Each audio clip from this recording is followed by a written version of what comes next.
Yo, what the fuck is going on? Welcome to My Favorite Lyrics, the podcast where we talk about music lyrics, except for when we talk about other stuff. And today we got a very special guest. We got somebody that we've been trying to get on the show. We've been trying to find this man. You know what I'm saying? The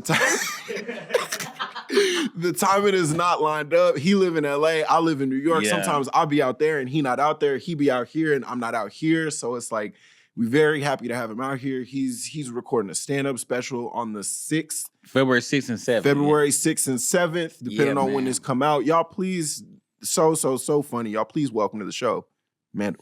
Man, thank you so much for having me, man. Excited to be in New York, man. Excited about this long table, bro.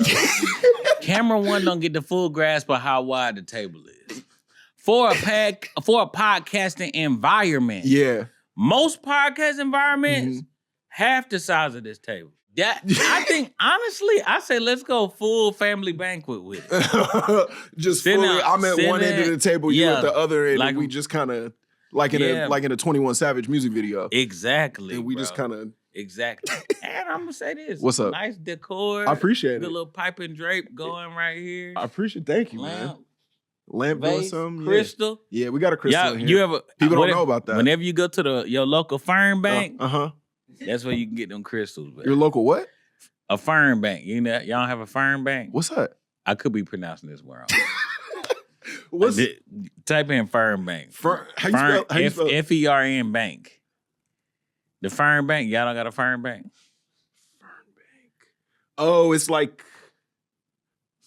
Oh, it's like a science center. Yeah, but Oh. it's pronounced Fernbank. It correct? is Fernbank Science Center. Okay, great. I was like, you say your local Fernbank like we all Different just cities. got Different cities got Fernbank. I know Okay, Atlanta I got a Fernbank. Who else got a Fernbank? Let me see.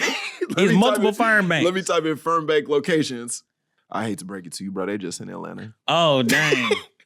I thought Fernbank was like aquarium, zoo, Fernbank. You know what I didn't know that Fernbank was specifically Atlanta thing. I thought each city had their Right. It own was separate Fernbank. Yeah. I know what you're saying though, because it's like Yeah. I'm from Texas, and there's certain shit that I'm just like, oh yeah, like everybody, like y'all all Yeah. got like a kolache spot, right? And everybody's like, oh Y'all no, don't we even don't. know what kolache is. Exactly. I had to learn this the hard way. So What's kolache? kolache is like, it's kind of like a pig in a blanket.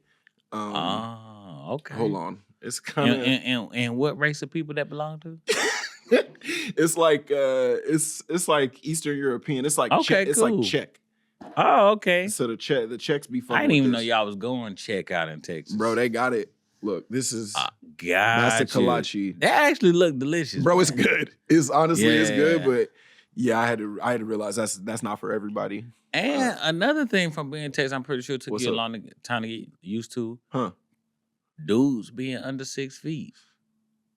What, like you say, like Texans are just we big? Everybody from Texas is at least 6'2", 6'3". I mean, look, Texas people big, bro. that's true.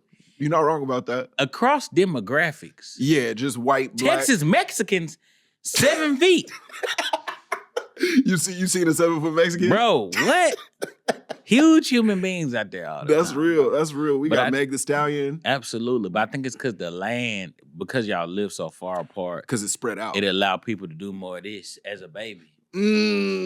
That's why people in New York be small, because they be in the cribs and the And so cribs they limit baby can't. because they live in a studio apartment, so it's like you They can't can't even, let their baby stretch out. everybody. That's why everybody in New York Everybody in 5'9" Texas- max Exactly. Mhm. Everybody in Texas, they spread out. that's how they do every Next night. thing you know, they 6'5". Every night, every morning, they do this. And that's how they get tall, bro. You got to do that during puberty. That's how I felt. That's how I felt about going to Atlanta. I went to Atlanta for the first time. Yeah. Mandal's an Atlanta native. Yeah, and for sure. I went down there for the first time. I did a show at the Earl, which was Yeah. like a real good time. But I will say, just like, and I've been to Houston where it's also kind of like this, but Atlanta, just the average ass in Atlanta is different than anywhere else I ever been Yeah. in my life. Yeah, you know, people say this often, man. You know, it's an interesting thing that people every time people visit Atlanta, that's a thing that they say, It comes up, okay. and I guess maybe because I'm from there, It don't even register. I don't get the American median. Oh, I see. You know So what I'm you ain't saying? never, but you in LA now. Yeah. You don't see a disparity? You know, man, honestly, honestly, bro, I think it just varies on what parts of the town you dwelling in. Interesting. But I will say, remember median and mode? I forgot what the mode was. But I remember in elementary school, this was like huge. Learning how to calculate the mode was like, you have to know that. And I've never used mode since. Because I said median. And I was like, maybe I'm referring to the mode, but I lost confidence along the way. All right, so I went ahead. Okay, so because I had to look this up too, because I also did not remember the mode. I remember the word, but I really didn't remember what it did. All right, so the mean is the average. That's one. Everybody know that one. That's the one. That's the one that stood the test of time. Yeah, test of time. Yeah. We know that. We know the mean of stuff. We got to get back to mode. Yeah, for sure. The median's the middle value. Yep, that's right. Whatever's in the middle. The mode is the value that appears the most frequently. Okay, I was right. Median. So the median, I guess, in Atlanta would be above, I guess, average based on what the information that was given to me. Right, everything else you didn't see. So I didn't have necessarily the right perspective on that. Because it's the only thing you knew. And that's why what's up? You like, well, what are these elves? or whatever, hobbits, whatever. Whatever mythical and you like, creature. no, I'm just from Texas, man. Yeah. And we was stretching out in that bed. Yes, we was getting long. So yeah, man, I think we all every place has its own things that make it special, bro.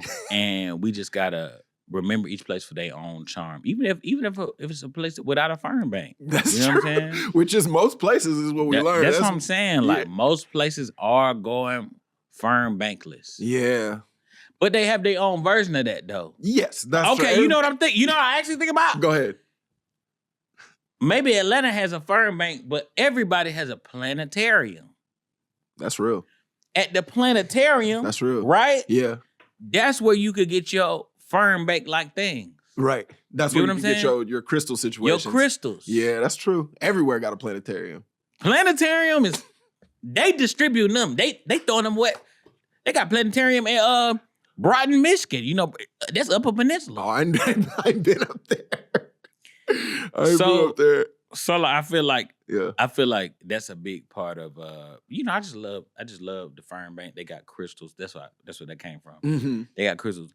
And my favorite thing about us talking about these crystals for 10 to 15 minutes, I just noticed they can't even see it on camera. They have no idea that it's there. They can't. They have not. Do you want to get the crystal for the people? Sometimes. Or do you want to leave them on the outside? Sometimes we gotta have a little mystique. Sometimes it's just for us. You know what I'm saying? You know, especially in this era, oversharing, everybody putting everything out. Yeah. Sometimes some things got to be just for you. Let's allow people's imagination to do what it's supposed to do. Yeah, we can't spoon feed all the information. It can't be that all the time. It's not ChatGPT. It's not that.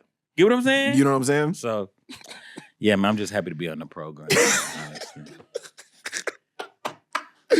Mandal, we were talking about this a little bit off the podcast. Mm-hmm. Well, first off, because you brought an artist that had like a part really just straight down the center of their head in a way that like I've not seen many of those. I seen Stephon Marbury back in the day. He had like a low cut with like the little part right in the center. You brought it back. But this man from like probably the 60s, he had the afro with the straight with the median line right down the middle. Yeah. The median right in the median of middle his head. Part. Right in the middle. And we were talking about crazy designs in our head. And I was talking about when I was little, when I was really young, I had like a Nike swoosh cut in the back of my head. Yeah. And I was lit. I was they was really fucking with what I had going on. And I asked Mandal, did you ever have any parts? And what were you telling me? So, I had some designs, obviously, when I was a little kid. That was a big 90s thing. You might have had a tent fade with a little zigzag out there. Little swirl. Yeah. Mm-hmm. But a big thing that was happening when in my later teens, maybe earlier teens, was when the mohawks popped off and people was getting the designs on the sides of the heads. Yeah. And that was a big era, man. When Roscoe Dash was on top, he had glitter in his head. Ooh. Straight up. I didn't know about that. Type in Roscoe Dash mohawk. I'm on top of it. He had silver, gold. One time he had red in there. I do remember that. I remember him with the red. He started going colors with it on the side of the head. Yeah. And I feel like that's when eventually, you know, any piece of art, we know it peaks when it finally dwindles. Yeah. Like once he started doing that, we didn't escalate beyond that point. We just decided we were done with mohawks because he had reached the peak of it. So there was a time when you were rocking the mohawk. I had a mohawk for a little while I was, but after a while, you weren't allowed to have a mohawk if you wasn't on the football team. What happened if you was Mohawks on the football? for the football team. What happened if you was on the football team and you had a mohawk? You was false claiming, bro. I got you. People on the football team was rocking mohawks, bro. Of course. You know I played football and it was some mohawks on the team. But I feel like, you know what I'll say about Atlanta, just in the way that I understand it, I think y'all are like, oftentimes y'all are on the forefront of a lot of things. And I feel like, because people don't think, bro. You know what I'm saying? Like y'all are really in front of a lot of things. I feel like at my school, if you was rocking a mohawk, like it was cool, but like people was still like, oh, you kind of weird. Like it was not, that was still kind of for the alternative. Like Atlanta, I feel like was very early on in the wallet with the chain belt. Yeah. The wallet with the chain belt and the mohawk and like some Vans. I feel like y'all was doing that before a lot of the rest of America was. Honestly, you know what I think it was, bro? What's up? Do you have that picture of Roscoe Dad Mohawk? I got quite a few. I just want to see. Yeah, this one right here. Allow the audience to see that one. This right here is the peak of Mohawk. Yeah, it was right going there. crazy. Yeah. He was going crazy. But here's the thing. I think because Atlanta at the time, that's a little bit gentrified, but it was a all black city. Mm-hmm. I feel like we was doing what they perceive white people be doing with black people with the media. Okay. We was doing that with white people. So I feel like we perceive all white people be like, sick. It was like they was all kiss. Yeah, of course. I remember like when the black boy, white boy swag popped off and we was like, we go party like rock stars. Yeah. We was like, wallet chains, black leather, mohawk. Mm-hmm.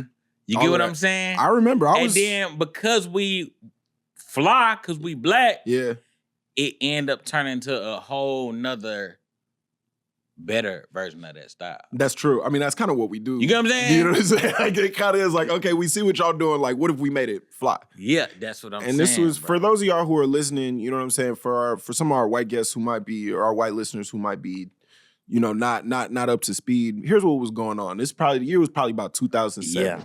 You know what I'm saying? There was a song that literally came out that was called Party Like a Rockstar. By Shop Boys. You know what I'm saying? And the whole thing was just party like a rockstar, party like a rockstar, party like totally dude. Yeah. And it was dudes with mohawks and guitars. I liked when niggas would hold guitars but didn't know how to play them. Just for fashion. But just had a guitar because it looked hard. Yeah. And then that was a big era, bro. And then I feel like when Gucci put Wasted out. Yeah. I feel like, and they had who was that? Plies on the remix. What an incredible live. What a time. What a time. Like, that's, to me, Plies was one of the most, like, you know, heard Plies lyrics and you was like, oh, this is the most technical. But he was so good at being efficient with it. Mm-hmm. Like, I don't wear tight jeans like the white boys. But I do get wasted like the white boys. That said everything. And that's enough for him to be on the song. Exactly. The song is about being wasted. Yeah. Party, about get wasted. He like, hey, man, I may not do those things, but I do have common characteristics with them. That's right. Based on being wasted.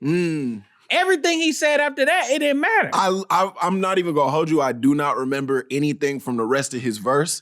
I only remember, if he would have came on and just said that, he would have already made his contribution to society. Absolutely. You know what I'm saying? I don't wear tight jeans like the white boys. But I do get wasted like the white boys. That could have been the song. And I love the transparency. Yeah.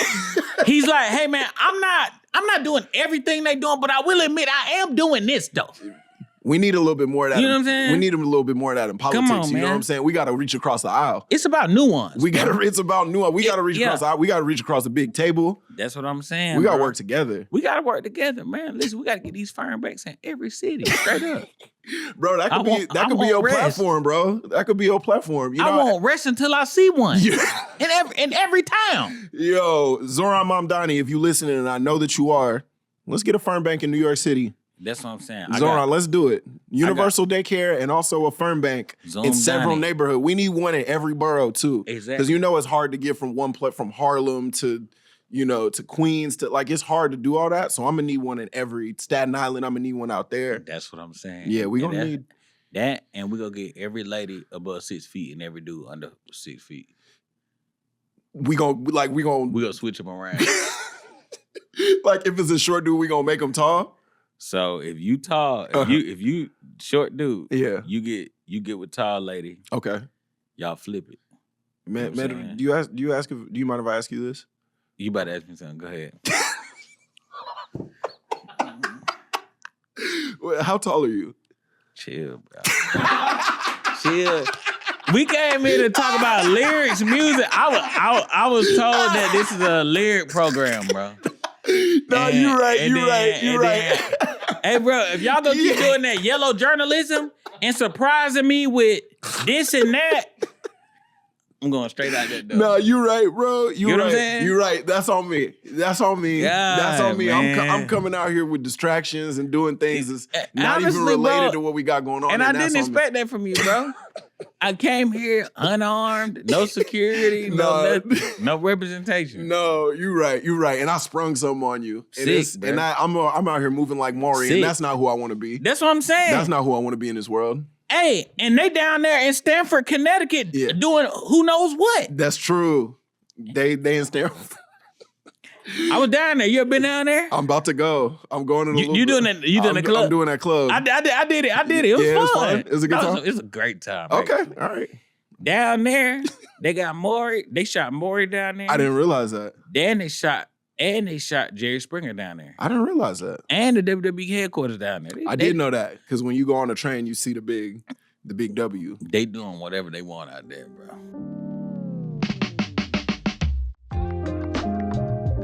Mandal, my bad. You right. I distracted from the real thing. No, bro, no pressure, bro. Let me bring it back. No pressure. Let me bring it back. You was in Atlanta. You was young Mandal. Absolutely. At what age were you like, I'm Mandal now? This is just the thing I'm curious about. Okay, this is interesting. So I will say this. I do think that when I was in high school, I had this phase of when I was trying to get the nickname Dirty. Huh. I've never told this story completely, but I wanted my nickname to be Dirty. Okay. Doesn't matter what direction I think it's fine. Nah, bro, hold it wherever. But I did want my nickname to be Dirty. Why Dirty specifically? I just thought it was tough, man. Okay. Being called Dirty. And then over time, that wasn't hitting. I had this moment where I was being real negative in my life, man. And I decided, I was like, bro, what's the most positive human being a cat is? And that's what I was like, maybe a dude who wear sandals, bro. Okay. But at the time... It's hard to be negative in a sandal. Yes. But at the time, like, wearing open-toed shoes as a man was considered gay. I remember. You know. I remember. In certain communities, it's still frowned upon. There was a time that you couldn't do that. Even like if you look at a lot of the unks, a lot of the sandals that you see them in, closed-toed. They closed toes and then they got the hole in them because my dad still don't let nobody see his toes. And let me say this. Because he's just from that era. That is what a mandal is. The closed toe joint. So if it's open toe, that's a sandal. Okay. Mandal closed toe. So I was going with that. And then I went to college. And then that's when I started. That's like my Twitter name and everything. And then some people call me that. And then when I started standing up, I just went with that. Just rock with Mandal. I Yeah, see. man. So it's the Mandal's association with positivity. Yeah, Mandal mean man sandal, bro. Yeah. Yeah. So yeah, for sure. Man, but you gravitated towards it because you was like, that's a positive piece of footwear. We just trying to be our best selves, man. Yeah. Man against negativity, distributing all love. You know what I'm saying? Whoa. Just and that type of stuff, like that's the stuff I want to focus on rather than how tall this person is, how tall that person is. You know what I'm saying? Like I want to be a type of guy who's in tune with those things. Yeah, and I'm out here bringing up subjects that's really off the point. Ultimately, I'm bringing up this feels like that video that you did with Earl Sweatshirt where you showed him with the video with the and he was like, what that got to do with me? And let me tell you something, man. You give me a taste of my own medicine. and now you ready to turn over a new leaf? And I'm learning that medicine may not heal. You know what I'm saying? So we all going through things at this time and just trying to be our best selves, bro. And wow, what a journey we've been on so far. What a journey we've been on. I feel like we done learned a lot. Absolutely, I feel like we done been hurt. I feel like we done healed again. That's what I'm saying, and that's what a relationship is. True. I think about it in terms of my relationship with the Fernbank. You may perceive that what you have is what everybody else has. Right. But some people got Fernbanks and some people got hot dog pastry situation. What was it called? Kolache spots. Right? That's true. And you never know. You know what I'm saying? That's what they say. You got to walk a mile in somebody else's shoes. And somebody else's Mandal. Hey, come on now. You went crazy, bro. Come on now. And guess what? Sometimes those shoes may be different sizes. Right. Man, I mean, I'm just getting emotional, man. This really just I'm just getting emotional as we think more about things, and so happy to be on this program. I'm happy to have you. Before we get into lyrics, Mandal, I feel like I gotta ask you about this because I don't know if anybody else has brought this up. I don't know if I've ever heard a person with like more like fantastical stories about them. Wait, when your name comes up, people be attaching it like I saw that whole clip where people were talking about there's a rumor about whether or not you could do a backflip. Oh my God, bro. This is something that I cannot run away from. Yeah, it's been coming up. This has come up a lot, man. There's a big legend about you doing the worm. Wow, man. Listen, people scared of athletes. People hate when you an athlete. Like, we so prejudiced against peak physiques and athleticism. Like, honestly, bro, I grew up a sportsman. Yes, but not football.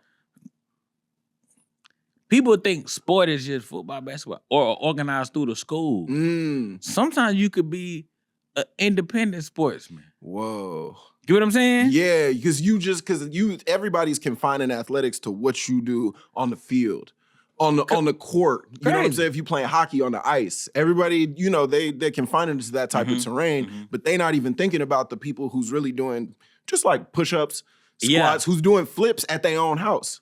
Because that's an athlete as well. I ain't never did a flip in my whole life. That's what I'm saying. And I feel like we get so bogged down to, who can flip, who can't flip. Yeah. We treat flipping like we treat height. Wow.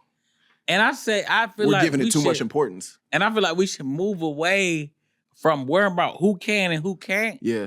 And worry about who is a good person. You know what I'm saying? That's true. Because there's a lot of tall people that's not acting right.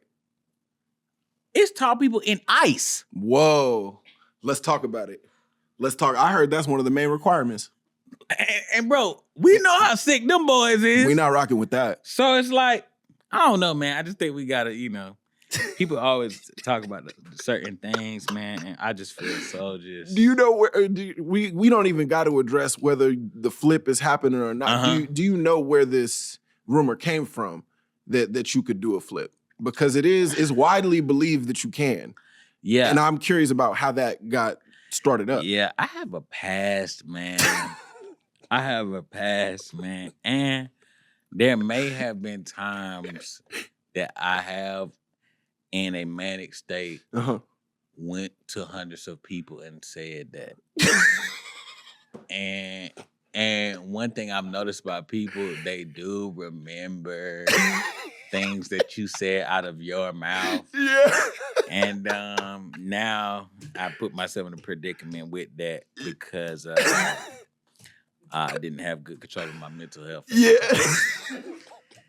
And so this is the consequence of my own actions. Yeah, I feel that, You bro. know what I'm saying? I feel that. I do like that. I'm like, yeah, I keep hearing all these stories about all these like great feats that you can do. Yeah. And you're just like, yeah, everybody talking all the time. And I'm like, well, where did it come from? You're like, well, I told them that. Yeah. I told them that I could do all those things. And now it, and then word caught on. But I feel why you may not have thought that maybe it would have caught on because of the whole the history with you trying to get your nickname started. When you was trying to get dirty started, you was like, I was telling people I was dirty. Nobody was catching on with that. So if I say it with a flip, that ain't gonna follow me. And the thing about life, bro, we can only control ourselves, but we can't control people's response. That's so true. Wait a second. Speaking of which, that made me want to ask you. We were talking about this off mic. You was talking about you've been on the road opening for Josh Johnson. Yep. And you told me you just went and looked at the Reddit. Yeah, I did, man. I had looked at the Reddit, and most of the time it was good. And this one cat was saying, I was awful, bro. He was cooking me, bro. And then I realized, too, bro, that's okay. It really is. He was saying my jokes was corny. And then at first I was like, dang, bro said I'm corny. And then I thought about it, and I'm like, oh, I am corny, though. And that is okay, bro. Some folk like corny. Some folk like corn. That's very real. You know what I'm saying? That's very real. I'll say, you ever been to Iowa? Never in my life. But I know they be fucking with corn out there. Bro, what? Nebraska? You get to driving? Yeah. Honestly, it's more corn in Iowa than Nebraska from my experience. Okay. I'm not gonna fight you on it. You get to driving. You get driving. Why are you pointing at Chris? No, I'm pointing at imaginary road. You might drive 10, 15 miles. Corn left side, corn right side. That's all you see. In Iowa? Yep. Okay. Then, and they rock with that A&W restaurant. Not just the root beer. The burgers, A&W, the fries. the restaurant the in entire Iowa, enterprise. You'll drive 5-6 miles. Where McDonald's at? Man, we rocking with the A&W, Jack. Straight up. Did you go to an A&W? I did. They had that root beer in there. And they had that cream soda. That makes sense. But yeah, I do think that sometimes I do. I am a person who I haven't gotten I'm not past looking at the comments yet. I'm not past being affected by it either. I don't think any of us are. I literally don't think if you do a thing that's public, I don't think like there is a single person who is not past like seeing negative shit about themselves and like not having it like hurt you. Like I was on SNL. There's not a meaner fan base of people. Yeah. They want to hate your shit. And especially when I first got on the show, I wasn't good at it at first. And so it was people really being, I was reading shit. And you also know how that shit works where it's like you could read 100 good comments about you, but if it's that one bad, if it's one or 5, if it's 100 good ones and 5 bad ones, then bad ones is like, yeah. And that shit that's all you remember. And I wonder if like I know at some point you do have to be immune to that or stop looking at it. And I've been trying to take on this thing where people talk about how like a part of putting it out and people not liking it and enjoying it is a part of the creating something. Yes. Where like you put the thing out Yeah. and just people interacting with it in whatever way they see fit is a part of it being art. Yeah. But I ain't got to that place in my brain. Well, it's also like we're not supposed to be able to see this many people's opinions about us. Yeah. You know what I'm saying? If we was doing the exact same shit in the 90s, if we was just like doing stand-up and shit like that, it would obviously be people who didn't fuck with us, but they would just talk about that in the car on the way home. And we would be not privy to any of that information. We're not supposed to be able to directly locate, like, especially like I said, I was working on the show. You could do a sketch, it could come out on YouTube, and in 3 hours after you did it, you could see like, oh, like people is fucking with this. Or you could see like, oh, I'm doing numbers. Like this is getting a lot of da-da-da-da. Like we're not supposed to know about that. We're supposed to be like removed from the conversation. I wonder if how it was though when it was like critics. Like when the critics used to be way more powerful. That's what I'm saying. Like you would go and you would do your special something and then there'll be articles talking about it. Yeah. I wonder if that affected you more or less because their opinion was actually thought out, True. or was it? But I don't know. Maybe not because it's more. You seeing more human beings. Yeah. You know what I'm saying? Especially, I feel like especially Reddit will really get you in trouble because it's like I've looked Reddit. I feel like is where people are the meanest because it's the most anonymous.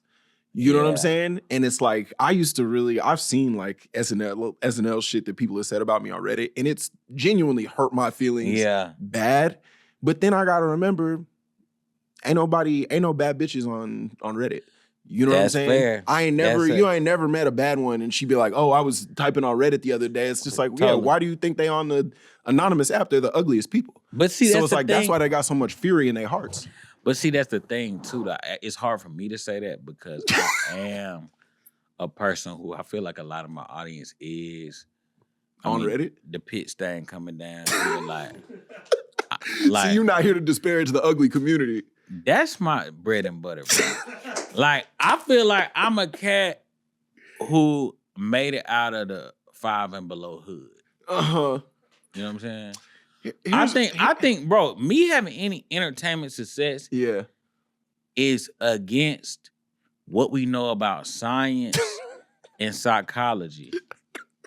You get what I'm saying? Uh-huh. Like, for hundreds, there wasn't a day and time that I would be successful as an entertainer until, 7 years ago, bro. Interesting. Based on what we know about human history. But are you saying it's because you think that because of your...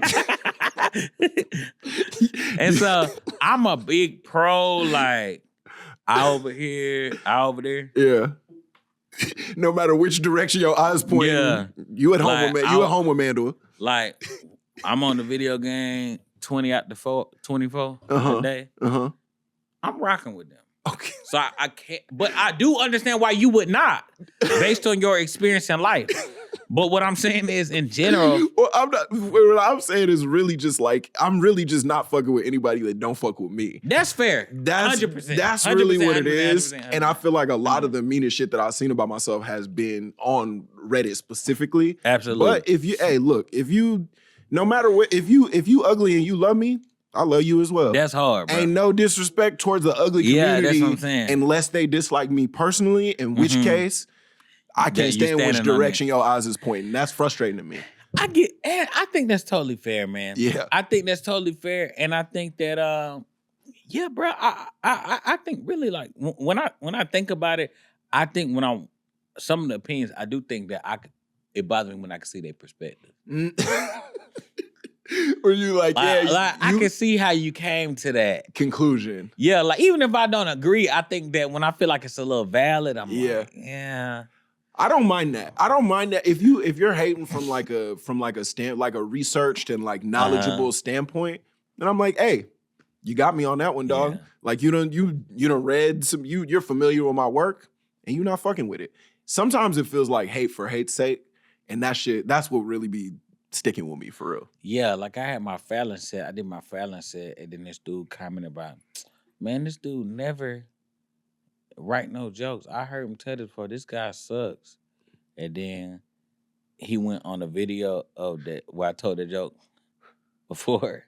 He said, see, this is the same joke he just put out, and this came out 6 months ago. Uh-huh. And then he found another video and commented on it, and I was like, this is fair, bro. I don't be writing no jokes, bro. This cat absolutely is correct about my inability to work hard. No, I'm not on his side on this. You know what I'm saying? I'm not rocking with him, bro. Well, first off, the one thing that I'll say about this man is he don't hate you, he loves you. Because it's like, for anybody to go through that many videos and watch all the way through and then comment and research, it's like, that's love.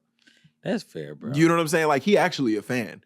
To want to hate that hard, it's like he got a soft spot for you in his heart. Yeah, maybe, man. But I was like, dang, bro, this man making a fair point. I should work harder at this if I want it for real. Nah, I'm not on this man. So fuck him. Whoever listens, and I know he gonna listen because he clearly be looking at your shit. Yeah. Fuck you, whatever your name. What's his name? I don't know, man. I'm a big supporter, bro. I hope that I can live up to his standards one day, man.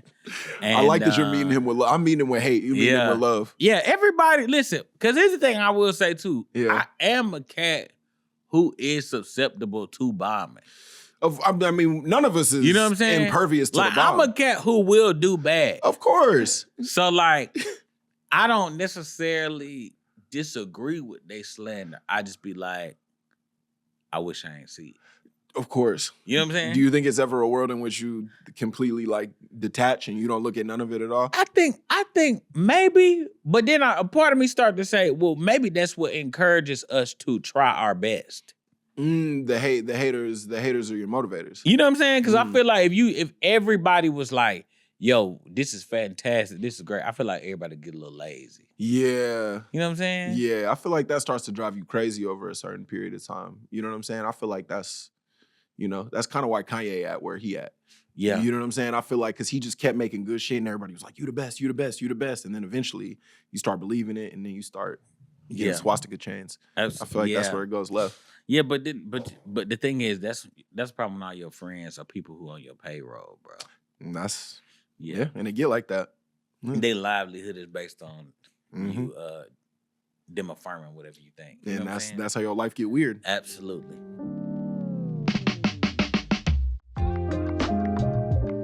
Mandal, let's get into some lyrics. Yeah, totally, man. We did not come here to talk about height. Yeah. You know what I'm saying? Or who's you know what I'm saying? Who's up here? We didn't come here to talk about that. We came here to talk about some lyrics. And you brought us a few things. You brought us I kind of overdid it. You brought us quite a bit of stuff. Yeah. I mean, you let me know where would you like to start, and we could start wherever feels right to you.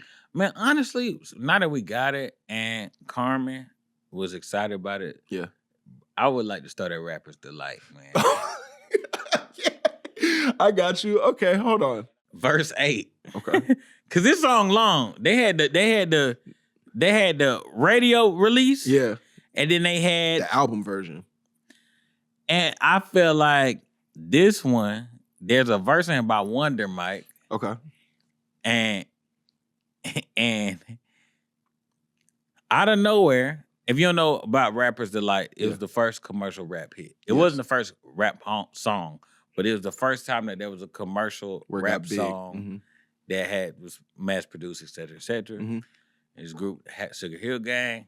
I heard one of these verses actually stolen from another rapper, but anyway. Yeah. But Wonder Mike says on the 8th verse of this song going on forever. Yeah, their attention spans was longer then. Absolutely, they ain't had on phones. Out of nowhere, in the middle of it, it says, have you ever went over a friend's house to eat and the food just ain't no good?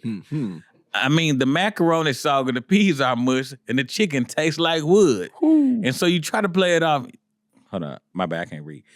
So you try to play it off like you think you can by saying that you're a fool. And then your friend says, mama, he just being polite. He ain't finished. That's bull. So your heart start to pumping. And you think of a lie and say that you already ate. And your friend says, man, there's plenty of food. Put some more on your plate. But while the stinking food steaming, your mind starts dreaming of the moment that it's time to leave. And then you look at your plate and your chicken slowly rise into something that looks like cheese. This is like a poem. Yeah. So you say, that's it, I gotta leave this place. I don't care what them people think. That's how you say it. I'm just sitting here making myself nauseous with this ugly food that stinks. So you bust out the door while it's closed, still sick from the food you ate. And then you run to the store for a quick relief from a bottle of I don't know what this is. KO Peptake. That's beyond me. I don't know. I think that's I think like that's Pepto-Bismol. Pepto-Bismol, but from, yesterday. Back then. And then you call your friend 2 weeks later to see how he's been. He says, I understand about the food, baby Bubba. We're still friends. Now, I enjoy this because this the first rap verse that had narrative. Yes. So before this moment, Cass was, what's up, y'all? We rapping, y'all. Like a lot of the rapping was, we're rapping. You thought we were going to sing. Psych. And we're doing poetry. That was you know also what I'm saying? When everybody used to say their name. They used to be like, it's Mr. Mike, and it's Mikey B, and it's Wizard G, and it's FB. Like, it was during that time. And he went to his homeboy crib, and the food was so trash, he said, nah, man. This got to make it into my art. My favorite thing is, this is the first commercial rap in song. So the dude he talk about know that he talking about him on this song. Yeah. everybody in their neighborhood know. Because if he put on the song, he told everybody else. Yeah, it's very clear. And it's like, fuck, could you imagine that one of the first rap songs ever is somebody talking about how bad your mama food is? Bro. Yeah, it's gonna put put their version of What Rico. It's gonna put a strain on the relationship for sure. Totally, and they made amends. Yeah, he ran out the house. He saw him like he said, "Man, I saw good, man. We good. I know you ain't like my mama food, man, but we still buddies." And then you said, "Yeah, man, we cool. Anyway, I'm gonna go to the studio later, man. Don't listen to this record, cause I do got some stuff to talk about." Imagine if you the mom. He said the chicken tastes like wood, bro. Yeah, and then it turned into cheese. I ain't never had chicken that bad. No type of situation like that. I've had chicken where I was like, oh, this is unseasoned. Of course. I ain't never had chicken where I was like, the chicken hard, bro. No.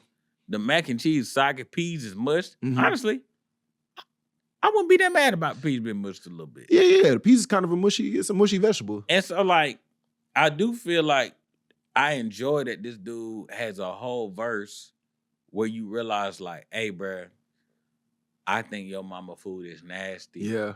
And I'm going to tell the world bro, we wasn't even alive during this. No. And we know that some cat mama food was so nasty. Does he say his name on the verse? I forget. He don't. Okay. Thank God. But it's also like, you know what I'm saying? In whatever neighborhood he was in, everybody knew. I'm trying to figure out. Everybody knew whose food this was. Absolutely. And the mama who cooked it, she really knew. Yeah. And that's people don't want to talk about her. People want to talk about her. She was doing her best. It's the 70s. It's the 70s in New York City. It's a hard time. Totally. And she doing her best. She trying to scrape something together. Yeah. She only got enough food for the family, but her little friend wanted, the homie want to come over. Now she making a whole extra meal for him. And what his ungrateful ass gonna do? I wonder what's the occasion too. Oh, you think this might be for like Thanksgiving? Wow. If he got invited up for Thanksgiving, Wonder might kind of messed up. You feel me? Cause you didn't have nowhere else to go. He kind of foul in this situation. You hungry? Yeah, you was hungry. You going to the homie house, and now you gonna make a hit record about how they house ain't shit. That's crazy. He kind of fake for that, bro. I was on Wonder Mike's side the whole time, and now we done came. Cause it's like, bro, these folks, you didn't have nothing to eat. They said, man. Cause he knew you was hungry. Right. He thought you was being nice, like, oh man, I don't want to take about your food. You like, man, no, you family, man. Come on, eat. Mama, get him some of that chicken. Get him a plate. Your world famous chicken that everybody love. Put chicken on there. He like, oh man. He go home, he start to rapping on them. That's crazy. It ain't bro. right. It ain't right. I wonder how Wonder Mike died. Is Wonder Mike still alive? Tough to say. I can find. I'll get to the bottom. Is Wonder Mike still alive from Sugar Hill Gang? I got it. If I could guess, I'm gonna guess he's not with us no more. Wonder Mike, Sugar Hill Gang. Whoa, he looks different than any of us could have imagined. Really, bro? He's still with us. How old is he? 68. He's not even that Wonder old. Mike 68? Yeah, he not even. I thought he was gonna be way older than that. I thought WM was gonna be at least 80, maybe about 83, 85. Bro, that show you how young hip hop is, bro. That's real though. That's the real. Because also, wait a second. Rappers Delight came out in 1979. He was born in, so he was 22. He was 22 when he was making that. Yeah, now he's 68. Hold on, but I'm just gonna give you a visual because like I don't think that any of us thought that this is what he was gonna look like. Wonder Mike smooth, man. You feel me? Wonder Mike, man, that's hard. Wonder Mike got green eyes. Yeah. Wonder Mike should be doing R&B. Yeah. Oh, what? Yeah. You didn't know he had that in the tuck, did you? Oh, they still perform. I didn't know that. It's just as of 2019. Okay. Are they all still alive? No chance. Man. No chance. Bro, it say Sugar Hill Gang. Let's click it. Sugar Hill Gang. All of them are still alive. I think. Crack had to get one of these guys. Nah, they was rapping. They wasn't out in the street doing that. They were rapping. Bro, these people are alive, bro. Every single one? I think so. That's impressive. Yo, hey, you know what? Then I think one of them passed. Okay. Bro, but that's what I'm saying, bro. That should show you. That's crazy. These people are alive doing them records. They still with us, bro. To the hippie, to the hoppy. You feel me? I wonder if the dude who invited him over for dinner, is he still alive? We're gonna do some research. That's what I'm saying. We're gonna do some research, and we're gonna get to the bottom of if we ever found out whose homeless was and what the fallout. Are they still friends to this day? Did they ever recover? Because that mean for like almost 50 years, bro. It's been a minute, yeah. 19, Yeah, almost 50. Almost 50 years. Almost 50, yeah. This cat been kicking your mama food. Like, bro.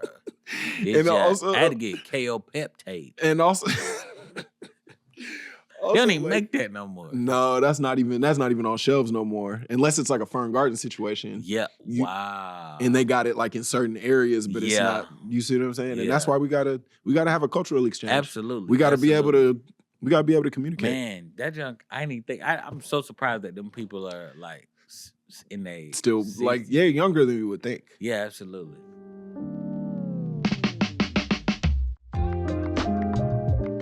We having such a good time with the lyrics. Let's keep it rocking. So I wanted to do a lot of mine around, I think, a lost art that is no longer in music anymore because people are singing. Mm-hmm. I mean, not singing was to just talking over the track, just expressing yourself before you got after it. Right. Pre the song getting started. Yeah. Or post. Oh, yeah. And I feel like one of the greatest people who was at that is James Brown. Let's talk about it. James Brown got a song. James Brown song. Yes. Go ahead. James Brown got a song called Make It Funky. Yeah. And the song is literally just him talking about how funky the band is. Right? But it's like almost like a 6-minute song. What happened in that song, bruh? From the beginning to that point is make it funky. Yeah. Make the music funky. Yep. And then the beat plays. He let him play for about 30, 40 seconds. And I know what he like. Neck bones. Candy yams. Collard green. And then the background they say, collard greens. Me and Rob talked about this on our podcast, but he said collard greens, smothered steak. Then I realized, okay, that's what happens on part 2. Because on part 2, he say, I see you up there doing your thing, brother. Snap peas. Mobile gumbo. Not New Orleans gumbo. No, he said. Another Creole people. I'm not fucking with what's down there. I'm going to Bama. Hunk of cornbread. Buttermilk. Buttermilk is a ingredient. Yeah. He want buttermilk on the side. He a wild boy. But it's like hunk of cornbread, bro. Big old piece. And I'm like, I always want to discover what she like feeling the it's 3 options here. Go ahead.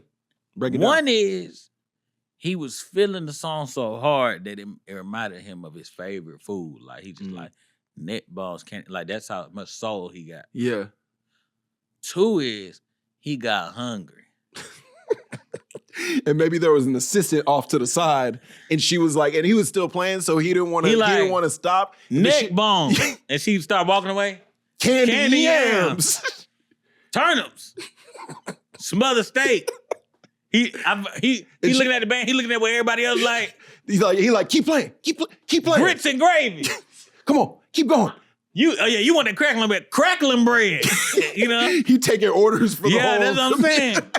Grits and gravy. I like to think that he was doing that, bro. Yeah, because he's like, Mike gonna want this. You know what I'm saying? He Ricky gonna want bread. this. We got James over. Like they all got different We in tastes. Mobile. Oh, so that's where you get the Mobile. Gotta have Mobile gumbo, right?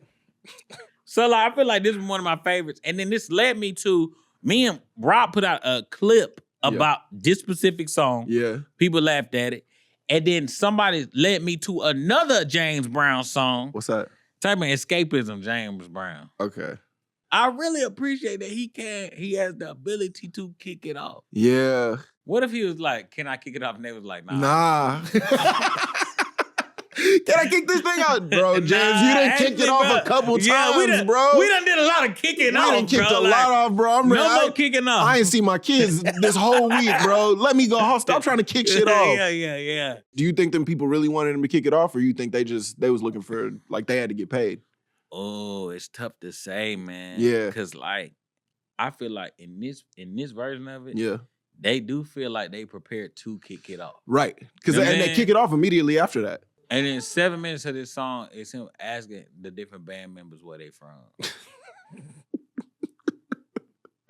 But this is a hit record, bro. This is a big song. It's a tough, and it's a hard record too. I really But fuck it's like, with it. imagine 7 minutes of instrumentation that he started being like, so where you from? Cleveland? I'm from Nugget. Oh, you from over there? Oh, okay. Man, we were just touring over there. I like how when you go on Genius and you look up one of the James Brown lyrics, one part in parentheses it said incomprehensible.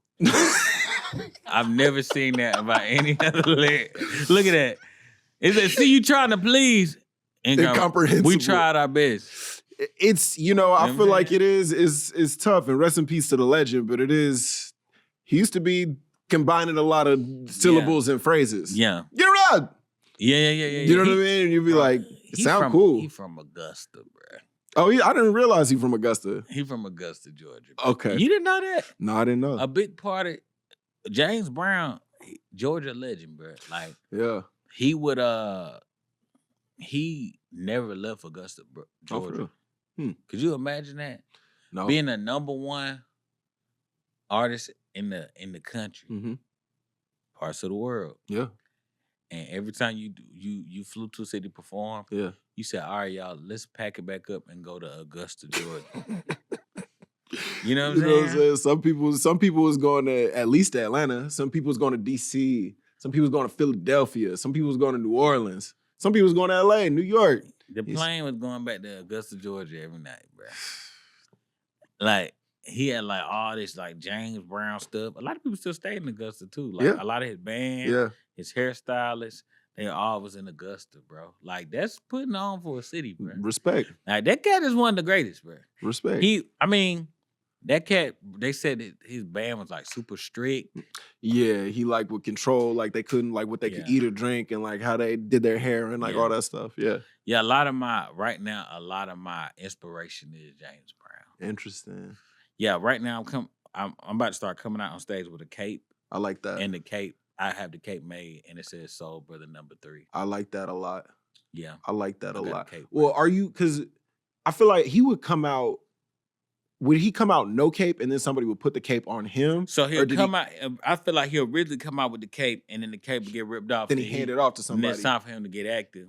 And then when it's time for him to leave, because the guy who put the cape on him, I forgot his name. I feel I should know his name. Oh, there's a specific cape guy. Oh, he was the same dude the whole time. I forgot his name. It's a quick Google search. I got it. Cape dude. I forgot his name, but he intros him onto the stage. You can see videos on YouTube where he's like, he'll make your liver quiver. He'll make your bladder splat. Like in the band play. He's like, James Brown. He bring James Brown out. His name was Danny Ray. Danny Ray. There we go. Danny Ray.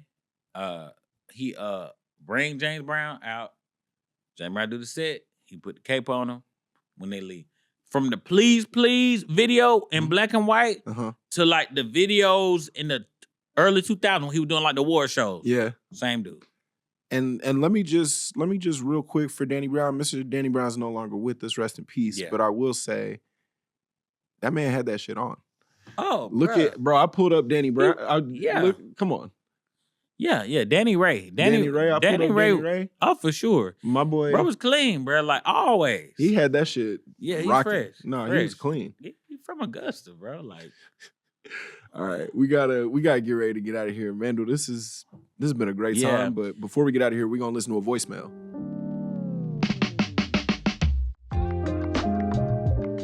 What's up?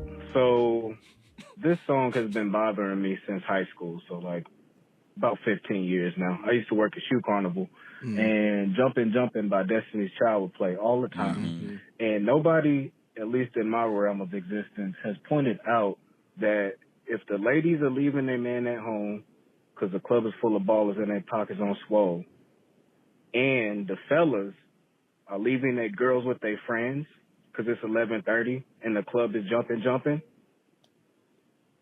all these niggas don't meet at the club anyways.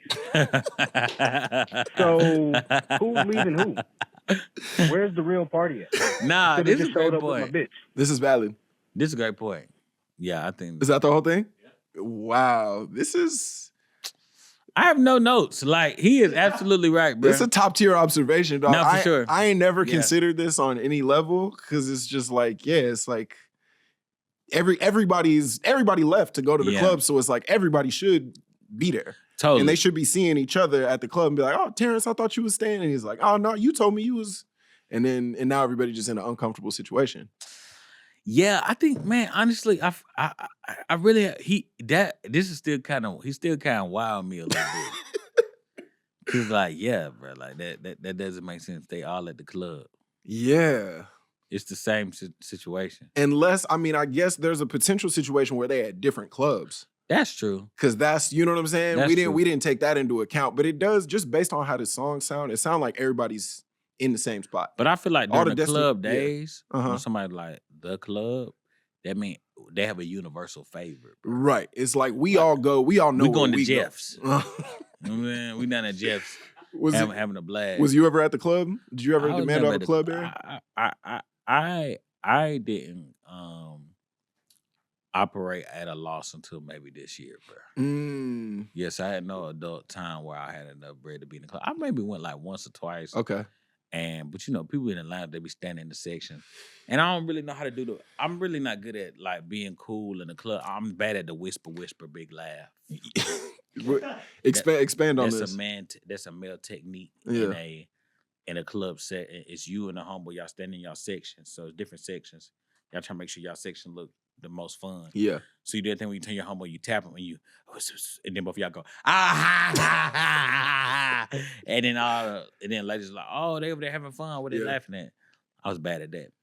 But I know about the rap. I have one song that just popped up in my mind, if I may. Okay. If I could share one song. Let's do one more. Okay, I brought this up on Instagram and nobody gave me an answer.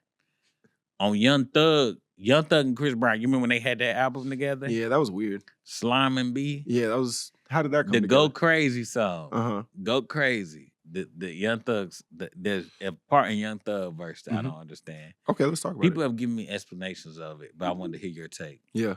He says, Young Thug says, by the way, and I do think it's entertaining that this song has 1.5 verses.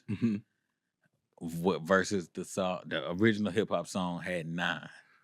All right, so look, Thug says, I've been overseas going crazy. I could tell you love it when we made up. Black and gray diamonds like a raider. We all clear on that. Yeah, we clear. I got you. Then he says, orange peel, your love is real. Loving skills, I need some loving skills. What does orange peel, your love is real mean? Again, I can tell you love when we made up. Black and gray diamonds like a raider. I get that. The raiders are black and gray. That's their colors. Orange peel, your love is real. What does that mean, bro? I think if you try to dig into the mind of Thug, I know. That's a complicated maze. Yeah. That's a complicated maze because orange peel, that's tough. That's tough. Maybe orange peel is like, maybe that was a nickname he had for a girl that he. Oh, you know what I'm saying? That's a good explanation. Sometimes they call some girls yellow bones. What if she wasn't all the way yellow? She had a tan. She had a little tan, so she's an orange peel. Yeah, she's an orange peel, and he was shouting her out specifically. Yeah. You know what I'm saying? So it's like we out here, we lost. That's we lost. Yeah, we in this business technically. We exactly. Yeah. We over here being like, oh, what's orange peel? What's orange peel? But when orange peel heard it, she was like, he talking about me. Thug's so crazy. That's smooth, so bro. crazy. Maybe it's if I was a rapper, I'd be doing shit like that. Yeah, for sure. On a regular basis. I'd be doing like little shit that everybody else confused about, but like who it was for, they'd be like, stop. Yeah. Like he could be like, I love when she wear her hair on the left side. Uh-huh. And then she doing the hair like this. And it's like me. And it's just universal to the world now. Yeah. Also, he said loving skills, he needs some loving skills. He's speaking from the heart. You know what I'm saying? Because he's like, I'm trying to learn. You know what I'm saying? I know I want to love, but I don't got the skill. I'm not equipped. It's tough, man. Young Thug, genuinely one of my favorite rappers Oh man, that Vulture. cat is very entertaining, man. I love Thug. He says some fun stuff over some great beats. Man. Yeah, he also. And sometimes that's what you need. We never talked about this on the pod, but he got a bunch of different songs where he talks about needing help with his kidney. What's that song where he's like, I fuck on a bitch on the plane and I just call her airhead. You know that song? I fuck on a bitch on a plane and I just call her airhead. No, that's with them. With them. You called it. Yes. Yeah. There's a line on there where he goes, I think I need help with my kidney, nigga. But I think, you know what I think that was? I think that was the tail end of the lean era. Yes. And I think that's when everybody was having that kidney failure. Yeah. And all that stuff. And I think once people like really start having real problems, I think they all slowed down on the lean. I feel like the lean's kind of played but I out. think that was like a lean. As a Texan, that was really... Yeah, absolutely. You know what I'm saying? That was prevalent. That was out and about. We gotta take responsibility for that. Yeah. But yeah, for sure. You just don't hear a lot of artists specifically being like, you know what, I've isolated the problem and I'm asking for help. I just want y'all to know that I know I'm gonna need some assistance. I mean, bro, Thug got some lines that are crazy, bro. I wish we probably should have did that. Next time we link up, we're gonna do a whole Thug episode. 500 DNAs in my ding ding. That's one of them. Yeah.